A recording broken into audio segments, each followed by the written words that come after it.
The tracking device pulsed steadily on Jennifer's wrist display. 300 meters. 200. The human was close now, cornered in the abandoned station on Kepler 442b's northern continent. Jennifer's talons clicked against the metal floor as she moved through the darkened corridors, her violet eyes adjusting to the dim emergency lighting. She was Vacrian, apex predators from the Andromeda sector, feared across 17 star systems. Her kind had hunted dangerous prey across countless worlds, but never a human. These strange bipeds from Earth had become something of a legend lately, though Jennifer couldn't understand why. They were weak. No natural armor, no venomous fangs, no enhanced sensory organs, just soft flesh and primitive technology. When the bounty came through for a live human specimen, apparently some research collective wanted to study them, Jennifer had taken the contract immediately. Easy credits. She had tracked this one, designated as Alex, for 3 days across the barren moon. He'd proven surprisingly elusive, but now she had him. The station's power core was dead, exits sealed. There was nowhere left to run. Jennifer rounded the final corner, electromagnetic rifle raised, ready to deliver the stunning pulse that would... She stopped. The human stood in what appeared to be the station's old mess hall, his back to her, completely relaxed. The emergency generators hummed softly, providing just enough power for the lighting and... Was that a functioning food synthesizer? No, something more primitive. An actual heating element. "I was wondering when you'd catch up," Alex said without turning around. His voice was calm, almost amused. "You've been tracking me for days. Figured you'd be hungry." Jennifer's translator implant struggled with the casual tone.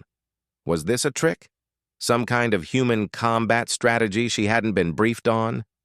"You know I'm here to capture you," she growled, keeping her weapon trained on him. "Yeah, I picked up on that around day 2. Alex finally turned, revealing a lean figure with brown hair and startlingly calm eyes. He was stirring something in a makeshift pan over the heating coil. The aroma hit Jennifer's olfactory sensors like a physical force. Complex, layered, utterly foreign. "You're Vacrian, right? Obligate carnivore, enhanced metabolism. Probably haven't eaten anything decent in days chasing me across this rock." Jennifer's rifle didn't waver, but her predatory instincts were suddenly confused by a different kind of hunger. "What are you doing, human?" "Cooking dinner. For both of us." He gestured to a crude table he'd assembled from storage crates, 2 seats, actual plates. "I found some preserved proteins in the emergency stores, some of the local fungal growths that are surprisingly edible, and..." He added something from a small container that made the aroma intensify. "About half an ounce of actual garlic powder I've been saving since Earth. You're making food for me. You're Hunter." "Well, yeah." Alex shrugged, an incredibly human gesture that Jennifer's cultural database said meant casual acceptance. "Look, I get it. You're doing a job. Someone put out a bounty, you took it, and you're really good at what you do. Respect." He portioned the food onto both plates. "But here's the thing about humans. We have this weird habit of feeding people, enemies, friends, complete strangers. It's kind of our thing." Jennifer's weapon lowered slightly. This wasn't in any tactical manual. "I could kill you." "You could," Alex agreed, setting the plates on the table and sitting down at one. "But you won't, because you need me alive for the bounty. And I'm betting that right now you're exhausted, probably hurt from that fall on day 1. Yeah, I saw that, and definitely starving. So why don't you sit down, eat something that isn't a ration pack, and then we can figure out what happens next." Every instinct Jennifer had screamed that this was a trap, but she was exhausted. The fall had cracked 2 ribs. And that smell? She sat, rifle across her lap, and took an experimental bite. Her eyes widened. "Humans, Alex said, eating his own portion. Spent about 2 million years figuring out how to turn random things into food. We've got more recipes than some species have words. We take things that would kill most beings and make them delicious. We've turned meal preparation into art, science, and social bonding all at once. Jennifer took another bite, then another. It was extraordinary. The textures, the flavors, the way each element complemented the others. Her species ate raw meat, torn from prey. This was something else entirely. Why? She finally asked. Why spend your time cooking for someone trying to capture you? Alex smiled. Because maybe if I fed you something good, you'd sit and talk instead of just stunning me. And because humans learned a long time ago that it's easier to make friends than fight enemies, we're not the strongest, fastest, or smartest species out there. He met her eyes.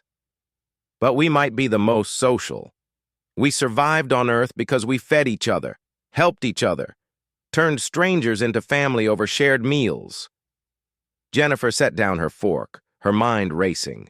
The bounty was substantial. But, tell me about Earth, she said. Alex's face lit up, and he began to talk about blue skies and impossible biodiversity, about cities that gleamed and wilderness that humbled, about a species that had somehow turned their weakness into strength through cooperation and creativity. An hour later, Jennifer's rifle lay forgotten on the floor. 2 hours later, she was laughing at a story about something called pizza causing interstellar diplomatic incidents. By the time the emergency generators finally died and darkness reclaimed the station, Jennifer had made a decision. She disabled the tracking device on her wrist and turned to the human who'd somehow become her companion rather than her prize. There are other stations, other places to hide, she said. I could help you reach them. Alex raised what humans called an eyebrow. What about your bounty? Jennifer thought about her reputation, her credits, her standing among Vacrian hunters. Then she thought about the meal they'd shared, the stories she'd heard, and the strange human concept of friendship over food. Some things, she said, are worth more than credits. Alex grinned and extended his hand. Another human gesture. Well then, partner, let's go find somewhere with a better kitchen.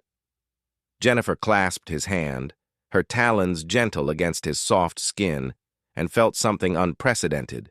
Hope that maybe humans were exactly as legendary as the stories claimed, just not for the reasons most of the galaxy expected.